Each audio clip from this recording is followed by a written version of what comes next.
I've done it. Don't worry, I've been through there. Here's the step-by-step process. Here's how you get out of it. Don't worry, we're all going through this together. It's fine. And I think just that level of like camaraderie, that support, that encouragement really does help during those times specifically. So that emotional support is something I want to dig into a little bit more, Lewis. So how did the emotional support around you really help you with your journey? Yeah, well, early in the dropshipping journey for me, I faced a major hiccup, we'll call it, on finances, and one that fortunately I did recover from. But I guess it all kind of triggered off where one of our suppliers had sent us through a price list where they dropped a few of the prices. They had some end of line items that they wanted to reduce in price, and they wanted us to also reduce in price. Now, I kind of naively at that stage just thought, oh yeah, we'll just drop our prices and it's fine. And I wouldn't check the margin percentages and kind of didn't really look into it enough and just went through the process of like, okay, I'm busy, I've got lots going on. Yep, just update those prices, fine. Didn't look into the margins properly.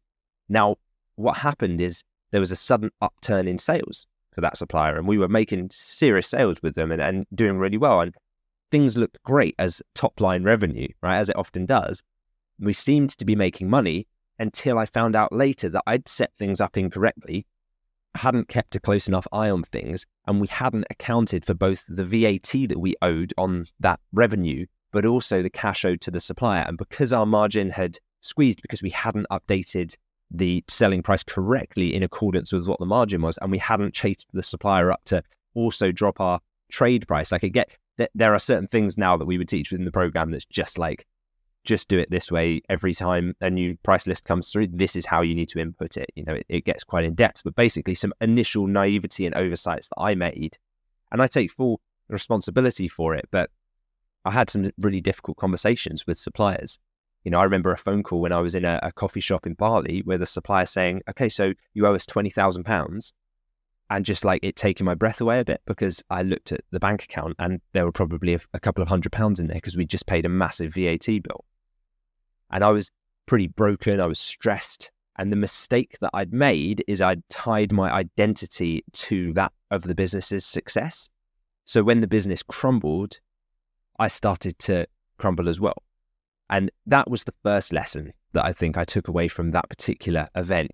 Never do what I did there. Never tie your identity so much into the business that you are at the mercy of the business's success in terms of your personal life, because business is a roller coaster ride. Like, no matter what business you're in, there will be ups and downs. And do you want your personal life to be dragged through those ups and downs as well? Probably not. If you can separate yourself from the business, view it as this separate entity, which it is, and just say, I'm an entrepreneur, I'm here to help solve problems, add value to the world and get through this and, you know, make a difference. I'll ride the ups and downs. I'll learn from the downs. I'm grateful for the downs. I'm grateful for the failures because they'll teach me what to do in future, right? So I've tried to kind of condense as much of that into now helping people who don't need to go through those same mistakes that I did. But I remember back then at my lowest point when I was really, really struggling and thinking, what do I do here? Do I just throw in the towel? Do I take on a load of debt, you know, and just take in dangerous levels of loans that maybe I won't be able to repay because I wasn't sure what you do in this area of business at this point? And one of my mentors said, just go back to basics, keep a close eye on everything, tighten the purse strings on the business, and just build it back up gradually, sequentially. You know, what you did got you to this point. Yes, you had a blip. Yes, you had a hiccup. Something went wrong. You took your eye off the ball. You've learned from that lesson. This doesn't have to be the end of you and the business. So I decided not to take on a loan. I didn't take any finance. I didn't take any outside investment or any help, even though it was offered. I just worked my way back up gradually. And I thought, no, I need to learn this lesson myself the hard way so that I don't forget it in the future. And slowly but surely, we made back that £20,000. We paid back the supplier. We paid back the VAT bill that we owed. And since then, with all of my businesses, I've kept a very, very close eye on the finances because of how that event made me feel.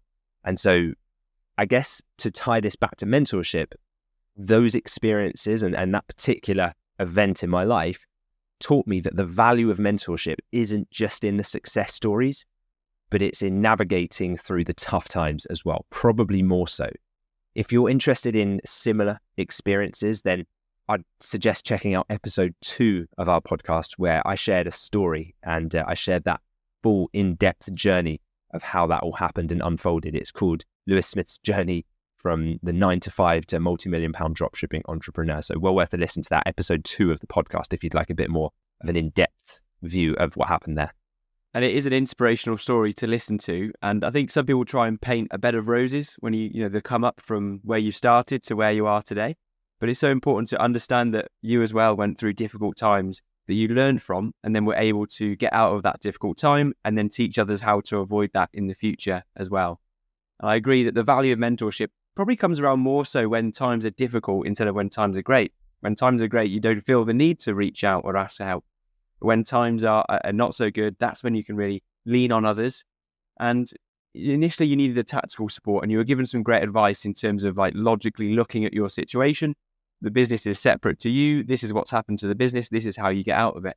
But also the emotional support was there because they didn't judge you. They just judged what you had done with the business.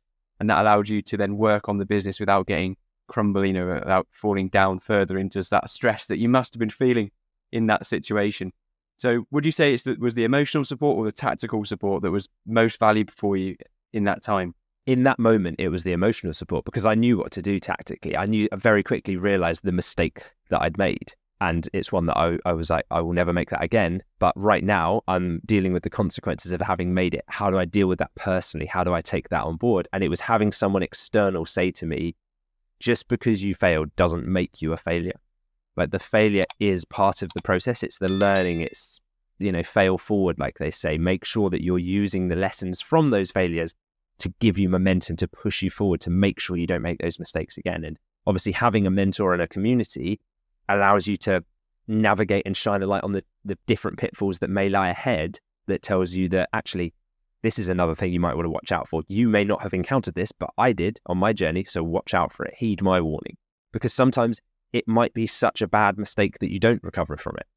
So you don't want any of those catastrophic mistakes that just end in the complete failure of the business. And so there are those out there. So I think it's vital to get that mentorship and that support of a community. And on the topic of the discussion today, we're sort of suggesting that community isn't something that you think about first of all. You obviously didn't know that situation was going to happen when you first started your business. Did you think that community was going to play such a pivotal role when you started your business as well? No, exactly. I certainly didn't think that community would be the thing that I needed to get through times. And like you said at the beginning, I thought, it's the products, it's the ads, it's the shiny, flashy website that works well. And of course, yes, that builds the foundation of the business. That's the bit that initially gets you traction. But it's what happens when you hit a problem like I encountered then, and you've never faced that before, and you've never felt that weight or that responsibility on your shoulders, because up until this point, you've never been an entrepreneur. You've never been a business owner, maybe you have, but you've never had an issue like that before. And so when you feel that weight, having picked the right products doesn't get you out of that problem. Having a flashy website doesn't get you out of that problem. It's the support, it's the mentorship, it's the other people you can say, guys, I've messed up here. What would you do in my situation? And you will get a flood of support of people patting you on the back, being like, I've done it. Don't worry. I've been through there. Here's the step-by-step process. Here's how you get out of it. Don't worry. We're all going through this together. It's fine. And I think just that level of like camaraderie, that support, that encouragement really does help during those times specifically. So yeah, I'd say it's the community part that I didn't expect that I would need that actually ended up being the most valuable thing that I could be a part of.